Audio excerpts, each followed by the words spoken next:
ایک نیک شخص کے گھر کی دیوار اچانک گر گئی۔ اسے بڑی پریشانی لاحق ہوئی اور وہ اسے دوبارہ بنوانے کے لیے کسی مزدور کی تلاش میں گھر سے نکلا اور چوراہے پر جا پہنچا جہاں پہ بہت زیادہ مزدور ہوتے ہیں۔ وہاں اس نے مختلف مزدوروں کو دیکھا جو کام کے انتظار میں بیٹھے تھے۔ ان میں ایک نوجوان بھی تھا جو سب سے الگ تھلگ کھڑا تھا۔ اس کے ہاتھ میں ایک تھیلا اور دوسرے ہاتھ میں تیسا تھا۔ اس شخص کا کہنا ہے، میں نے نوجوان سے پوچھا، کیا تم مزدوری کرو گے؟ نوجوان نے جواب دیا، ہاں میں نے مزدوری کرنی ہے اور میں اس لیے یہاں پہ کھڑا ہوں۔ میں نے کہا، گارے کا کام کرنا ہوگا؟ نوجوان کہنے لگا، بالکل ٹھیک ہے، لیکن میری 3 شرطیں ہیں۔ اگر تمہیں یہ شرطیں منظور ہوں گی تو میں تیار ہوں۔ سب سے پہلی شرط میری یہ ہے کہ تم میری مزدوری پوری ادا کرو گے، جبکہ دوسری شرط مجھ سے میری طاقت اور صحت کے مطابق کام لو گے۔ تیسری شرط جو کہ بہت ہی عام شرط تھی کہ مجھے نماز کے وقت نماز ادا کرنے سے نہیں روکو گے۔ میں نے یہ تینوں شرطیں قبول کر لیں اور اس سے ساتھ لے کر گھر آ گیا، جہاں میں نے اسے کام بتایا اور کسی ضروری کام کی وجہ سے میں باہر چلا گیا۔ جب میں شام کے وقت واپس آیا تو دیکھا کہ اس نے عام مزدوروں سے دگنا کام کیا تھا۔ میں نے بخوشی اس کی اجرت ادا کی اور وہ وہاں سے چلا گیا۔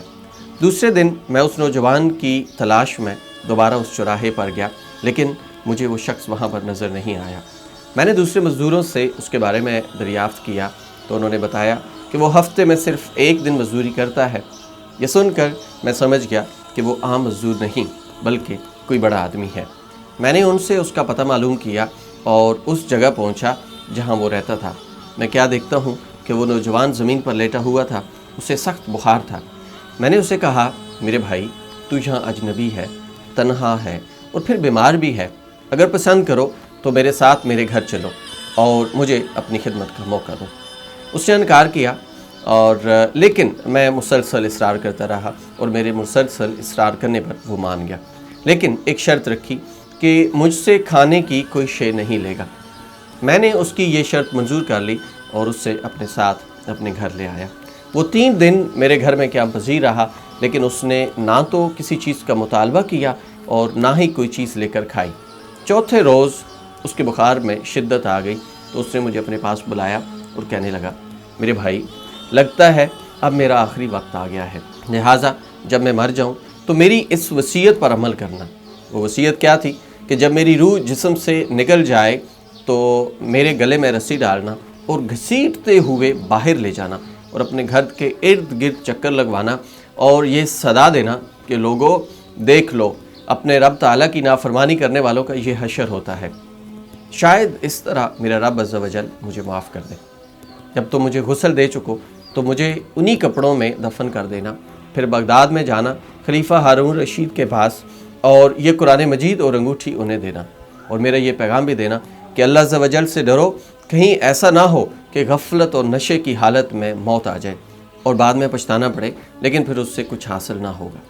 وہ نوجوان مجھے یہ وصیت کرنے کے بعد انتقال کر گیا۔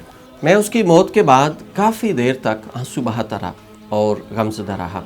پھر نہ چاہتے ہوئے بھی میں نے اس کی وصیت پوری کرنے کے لیے ایک رسی لی اور اس کی گردن میں ڈالنے کا قصد کیا تو کمرے کے کونے سے ندا آئی، اس کے گلے میں رسی مت ڈالنا، کیا اللہ عز و جل کے اولیاء سے ایسا سلوک کیا جاتا ہے؟ یہ آواز سن کر میرے بدن پر کپ کپی طاری ہو گئی۔ سننے کے بعد میں نے اس کے پاؤں کو بوسہ دیا اور اس کے کفن دفن کا انتظام کرنے چلا گیا۔ اس کی تدفین سے فارغ ہونے کے بعد میں اس کا قرآن پاک اور اس کی انگوٹھی لے کر خلیفہ ہارون رشید کے محل کی جانب روانہ ہو گیا۔ وہاں جا کر میں نے اس نوجوان کا واقعہ ایک کاغذ پر لکھا اور محل کے داروغہ سے اس سلسلے میں بات کرنا چاہی تو اس نے مجھے ایک دم جھڑک دیا اور اندر جانے کی اجازت دینے کی بجائے اپنے پاس بٹھا لیا۔ آخرکار خلیفہ نے مجھے اپنے دربار میں طلب کیا اور کہنے لگا، کیا میں اتنا ظالم ہوں کہ مجھ سے براہ راست بات کرنے کے بجائے رکے کا سہارا لیا؟ میں نے عرض کی، اللہ تعالیٰ آپ کا اقبال بلند کرے، میں کسی ظلم کی فریاد لے کر نہیں آیا بلکہ ایک پیغام لے کر حاضر ہوا ہوں۔ خلیفہ نے اس پیغام کے بارے میں دریافت کیا تو میں نے وہ قرآن مجید اور وہ انگوٹھی نکال کر اس کے سامنے رکھ دی۔ خلیفہ نے ان چیزوں کو دیکھتے ہی کہا، یہ چیزیں تمہیں کس نے دیں؟ میں نے عرض کی، یہ چیزیں تو مجھے ایک گارا بنانے والے مزدور نے دی ہیں۔ خلیفہ نے ان الفاظ کو 3 بار دہرایا، گارا بنانے والا مزدور، گارا بنانے والا، اور رو پڑا۔ کافی دیر رونے کے بعد مجھ سے پوچھا وہ گارا بنانے والا اب کہاں ہے؟ میں نے جواب دیا وہ مزدور تو فوت ہو چکا ہے۔ یہ سن کر خلیفہ وقت پر خوف طاری ہو گیا اور وہ بے ہوش ہو کر گر گیا اور عصر تک بے ہوش رہا۔ میں اس دوران حیران اور پریشان وہیں موجود رہا۔ پھر جب خلیفہ کو کچھ افاقہ ہوا تو مجھ سے دریافت کیا اس کی وفات کے وقت کیا تم اس کے پاس موجود تھے؟ میں نے اس بات میں سر ہلا دیا تو کہنے لگا اس نے تجھے کوئی وصیت بھی کی تھی؟ میں نے اس نوجوان کی وصیت بتائی اور وہ پیغام بھی دیا جو اس نوجوان نے خلیفہ ہارون رشید کے لیے چھوڑا تھا۔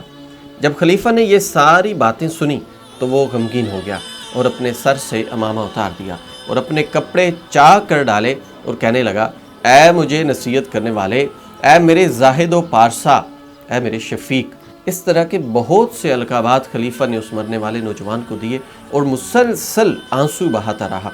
یہ سارا معاملہ دیکھ کر میری حیرانی اور پریشانی میں مزید اضافہ ہو گیا کہ خلیفہ ایک عام سے مزدور کے لیے اس قدر غمزدہ کیوں ہے۔ جب رات ہوئی تو خلیفہ نے مجھ سے اس کی قبر پر لے جانے کی خواہش ظاہر کی تو میں اس کے ساتھ ہو لیا۔ خلیفہ چادر میں منہ چھپائے میرے پیچھے پیچھے چلنے لگا۔ جب ہم قبرستان پہنچے تو میں نے ایک قبر کی طرف اشارہ کر کے کہا علی جا یہ اس نوجوان کی قبر ہے۔ خلیفہ اس کی قبر سے لپٹ کر رونے لگا اور پھر کچھ دیر رونے کے بعد اس کی قبر کے سرہانے جا کر کھڑا ہو گیا اور مجھ سے کہنے لگا یہ نوجوان میرا بیٹا تھا، میری آنکھوں کی ٹھنڈک اور میرے جگر کا ٹکڑا تھا۔ یہ ایک دن رقص و سرور کی محفل میں گم تھا کہ مکتب میں کسی بچے نے یہ آیت کریمہ کی تلاوت کی۔ اس کا ترجمہ کچھ یوں تھا، ترجمہ کنز الایمان، کیا ایمان والوں کو ابھی وہ وقت نہ آیا کہ ان کے دل اللہ تعالیٰ کی طرف جھک جائیں؟ جب اس نے یہ آیت سنی تو اللہ تعالیٰ کے خوف سے تھر تھر کانپنے لگا اور اس کی آنکھوں سے آنسو کی جھڑی لگ گئی اور یہ پکار کر کہنے لگا کیوں نہیں کیوں نہیں، اور یہ کہتے ہوئے محل کے دروازے سے باہر نکل گیا۔ اس دن سے ہمیں اس کے بارے میں کوئی خبر نہ ملی یہاں تک کہ آج تم نے اس کی وفات کی خبر دی۔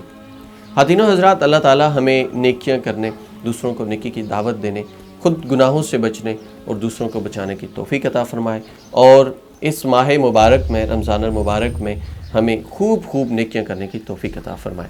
آمین۔